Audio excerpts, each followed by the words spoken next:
9 अगस्त 2024 की सुबह लगभग 10 बजे कोलकाता के एक मेडिकल कॉलेज हॉस्पिटल से एक फ़ोन जाता है और फ़ोन करने वाला आदमी ये बोलता है कि क्या आप इस महिला डॉक्टर के पिता बोल रहे हैं। उधर से आवाज़ आती है कि हाँ, क्या हुआ है।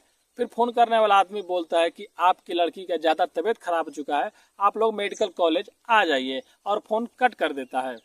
इससे पहले कि पिता कुछ पूछते हैं कि हमारी बेटी को आखिर में हुआ क्या है, फिर घर में माँ बोलने लगती है कि आप फ़ोन कीजिए दोबारा और पूछिए कि क्या हुआ है। उसके बाद पिता एक बार, दो बार, कई बार कॉल करते हैं, वो फ़ोन रिसीव नहीं करता था, फ़ोन कट कर देता था। लास्ट में एक बार फ़ोन रिसीव भी किया। फिर उसके पिता बोलते हैं कि आखिर में हमारी बेटी को हुआ क्या है। तब उधर से फ़ोन उठाने वाला आदमी बोलता है कि आपकी बेटी इस दुनिया में नहीं रही और इस दुनिया को छोड़ के जा चुकी है। फिर वो फ़ोन कट कर देता है। अब पूरे घर में लोग मातम मनाने लगते हैं और रोने लगते हैं कि रात को तो हमारी बेटी से बात हुआ था और बहुत अच्छी थी, आखिर में ऐसा क्या हो गया। फिर वो लोग घर से निकल जाते हैं और जगह जगह लोग जुटे हैं, प्रदर्शन कर रहे हैं कि जो भी ये दरिंदगी किया है, जो भी इतनी बेरहमी से ये सब चीज़ हत्या किया है, उसको फांसी हो। तो घर वाले भी कुछ समझ पाते, उसके बाद फिर वो लोग मेडिकल कॉलेज चले जाते हैं। चलिए पूरी कहानी को इस वीडियो को माध्यम से बताते हैं। तो आप लोग से रिक्वेस्ट है, अगर चैनल पर नए हैं तो सब्सक्राइब जरूर कर लीजिएगा। तो नमस्ते, आदाब, सत श्री अकाल। आज की सच्ची घटना जो मैं लेकर आया हूँ वो कोलकाता की है और बहुत ही दर्दनाक है और बहुत ही दर्द भरी है। कैसे एक व्यक्ति इतना नीचे गिर सकता है और इतना आदमखोर बन सकता है और इतना दरिंदा बन सकता है कि इतनी निर्मम तरीके से हत्या कर सकता है। तो चलिए कहानी को पूरा बताते हैं। आज की जो सच्ची घटना मैं आप लोग को सुनाने जा रहा हूँ वो कहानी पश्चिम बंगाल की राजधानी कोलकाता की एक सिटी है, वहीं की है। और वहीं पे एक इलाका है लाल बाजार, और वही लाल बाजार इलाके में एक आरेजकर मेडिकल कॉलेज हॉस्पिटल है। और उसी मेडिकल कॉलेज में एक ट्रेनिंग डॉक्टर की तैनाती होती है, जिनकी ट्रेनिंग हो रही होती है। और 8 अगस्त की रात उनकी माँ लगभग 11 बजे फ़ोन करती है और अपनी बेटी से बोलती है कि तुमने खाना खाया है कि नहीं खाया है। बेटी बोलती है क्या माँ, तुम बार बार फ़ोन करती रहती हो। फिर माँ बोलती है क्या करूँ, तुम हमारी बेटी हो।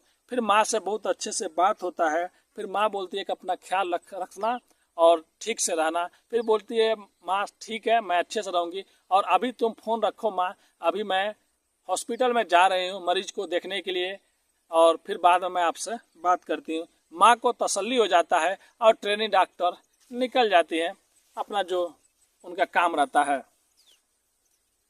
फिर ट्रेनिंग डॉक्टर मरीजों से मिलते हुए, सबको हाल चाल लेते हुए वहाँ पे हॉस्पिटल में घूम रही होती है और लगभग 2 बजने वाला रहता है। फिर वहीं पे कुछ उनके जीनियर डॉक्टर मिलते हैं, जो ट्रेनिंग डॉक्टर महिला से पूछते हैं कि क्या आपने खाना खाया है। वो बोलती है नहीं।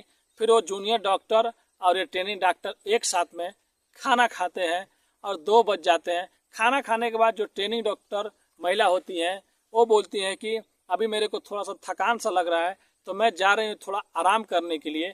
उसके लिए वो चौथी मंजिल पे एक आराम करने के लिए सेमिनार हॉल बनाया रहता है, उस हॉल में चली जाती। फिर 9 अगस्त की सुबह कुछ लोग जब ऊपर जाते हैं हॉल में, तो वहाँ पर देखते हैं कि वो ट्रेनिंग डॉक्टर निर्वस्त्र वैसे जमीन पर लेटी हुई है और हर जगह चोट लगा हुआ है, सर से लेकर पांव तक सब जगह ऐसे लग रहा है जैसे किसी ने जानबूझ के काट दिया हो, और सब जगह से खून बह रहा होता है और उनकी गर्दन भी टूटी रहती है। और ऐसे लग रहा था कि कोई अपने दांतों से इस सब चीज़ किया है, इतने बेरहमी से काटा है। कोई इतना बड़ा दरिंदा ही होगा जो ये सब चीज़ किया होगा। फिर घर वालों को जानकारी देने के लिए पहले ये बताया जाता है कि आपकी बेटी का तबीयत खराब है, लेकिन घर वाले जब बार बार फ़ोन करते हैं, पूछते हैं, तब बताया जाता है कि आपकी बेटी का इस दुनिया में नहीं है, ये दुनिया छोड़ के चली गई है। फिर घर वाले जब रास्ते में आ रहे होते हैं तो देखते हैं कोलकाता में हर जगह प्रदर्शन चालू हो गया है और लोग प्रदर्शन कर रहे हैं और एक ही मांग कर रहे हैं कि उस दरिंदे को फांसी हो जिसने ये हत्या की है, जिसने ये मामला किया है। उस लड़की के पिता सब चीज़ देखते देखते फिर वहाँ पहुँचते हैं, और जब उस हॉल में उस जगह जाते हैं तो अपनी बेटी को इस हालत में देखकर रोने लगते हैं और खून के आंसू उनके बह रहे होते हैं, और बस एक ही बात बोलते हैं कि हमारी बेटी ने आखिर में किसी का क्या बिगाड़ा था, वो तो सबका मदद करती थी, सबका हेल्प करती थी। बस लोगों के होठे पे बस यही नाम था। वो तो बहुत अच्छी थी और सबका ख्याल रखती थी और किसी से कभी उनका झगड़ा भी नहीं था, कोई कभी उनको कुछ बोलता भी नहीं था।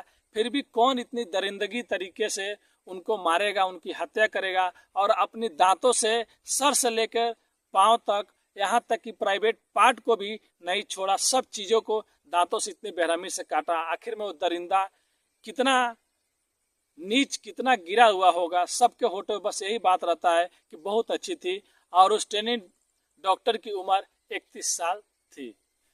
फिर पुलिस ने लाश को कब्जे में लिया और लाश को कब्जे में लेने के बाद पोस्टमार्टम के लिए भेज दिया। पोस्टमार्टम का रिपोर्ट आने के बाद सब लोग रोड पर उतर जाते हैं, हर जगह प्रदर्शन करने लगते हैं और बस एक ही मांग करते हैं कि उसको फांसी हो, फांसी हो, फांसी हो। हर जगह, चाहे वो केंद्र में हो या केंद्र राज्य में हो, हर जगह बस प्रदर्शन चालू हो जाते हैं और सब लोग एक ही मांग करते हैं कि उसको फांसी हो।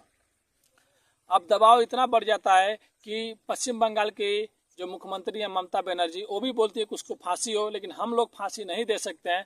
हम लोग अपील कर सकते हैं और कानून जो भी उसके साथ में करेगा, मैं यहाँ तक ये भी चाहूँगी कि उसको फांसी हो। फिर वहाँ की SIT जो टीम एक गठित होती है और बारीक से बारीक चीज़ पे नज़र रखना चालू कर देती है और खंगाला चालू कर देती है जहाँ पे ये मर्डर हुआ था।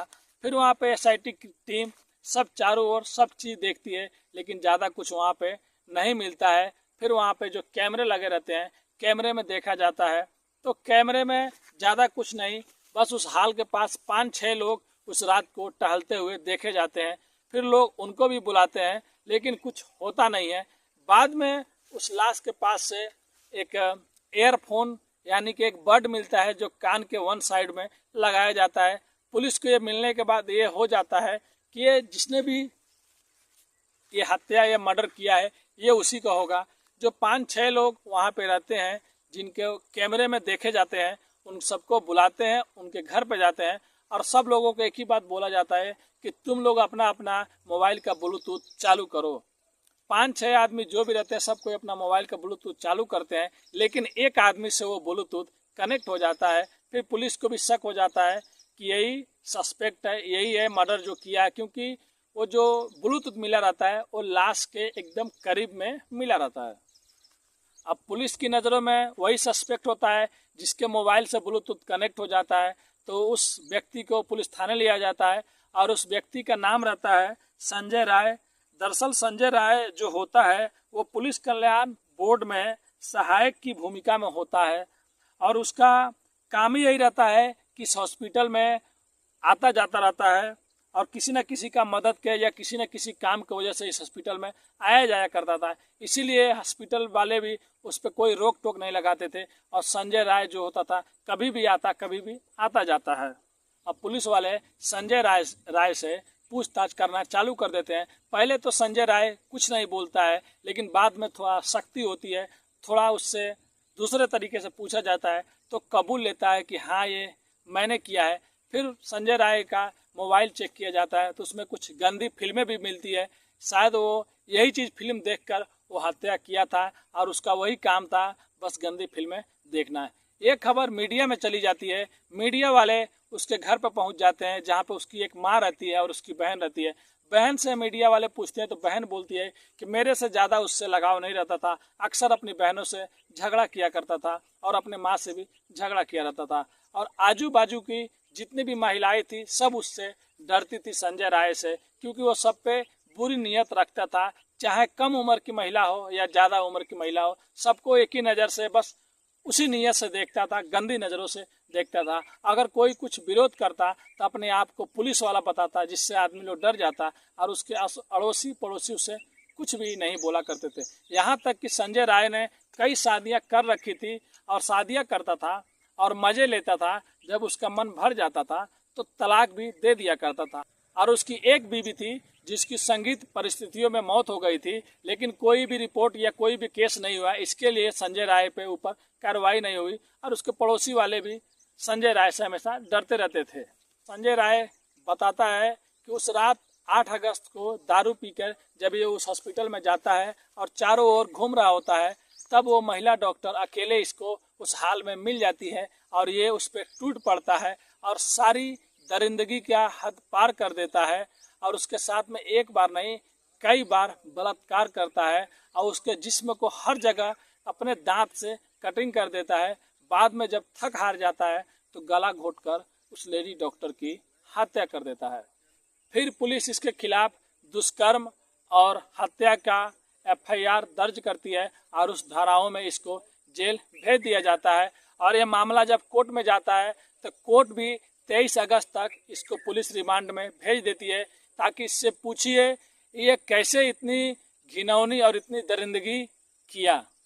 और कहीं ये तो नहीं था कि ये अकेले नहीं, इसके साथ में भी कोई और था। इसके पता लगाने के लिए अब वो पुलिस रिमांड में और पुलिस इससे बारीकी से बारीकी चीज़ और छोटी से छोटी चीज़ इससे पता लगाने में लगी है कि एक से तो ज़्यादा नहीं थे, इसके कहीं दोस्त भी नहीं थे।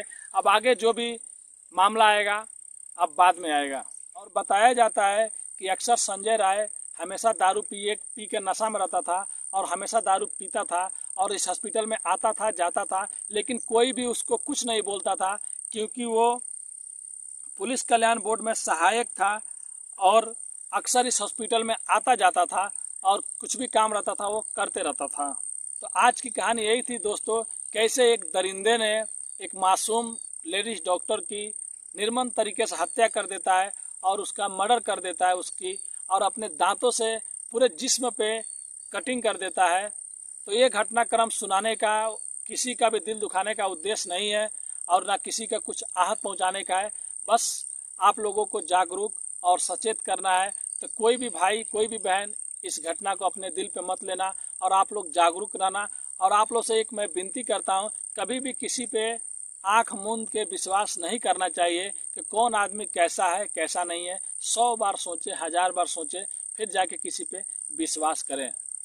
और सरकार से ये निवेदन है कि जितने भी मेडिकल कॉलेज या वो ऐसी संस्था है जहाँ पे महिलाएं लड़कियां काम करती हैं तो उनकी सुरक्षा के लिए कुछ कदम और आगे बढ़ाया जाए। अगर इस मेडिकल कॉलेज में ये सुरक्षा रहती या किसी को भी भनक रहती कि वो जो आता है संजय राय हमेशा उस हॉस्पिटल में वो दारू पीता है और वो ऐसा आदमी है जिसे गंदी फिल्मों का लत था, तो शायद इस महिला डॉक्टर के साथ में ऐसा नहीं होता और पहले ही आदमी उससे सचेत हो जाता। तो बस जहाँ पे भी मेडिकल कॉलेज है, जहाँ पे भी लड़कियाँ रहती हैं, बस वहाँ पे उनकी सुरक्षा के लिए कुछ किया जाए। और आज की कहानी यही थी दोस्तों। फिर नेक्स्ट वीडियो में हम लोग आप लोग को बताएंगे कि आखिर में उसके साथ अभी क्या हो रहा है। पुलिस रिमांड खत्म होने के बाद 23 को वो फिर से कोर्ट में पेश होगा। और आप लोग से रिक्वेस्ट करेंगे, अगर आप हमारे चैनल पर नए हैं तो चैनल को सब्सक्राइब लाइक शेयर कर लीजिए ताकि हमारा नेक्स्ट वीडियो सबसे पहले आप लोगों तक पहुँच सके। अभी के लिए अलविदा लेते हैं, धन्यवाद।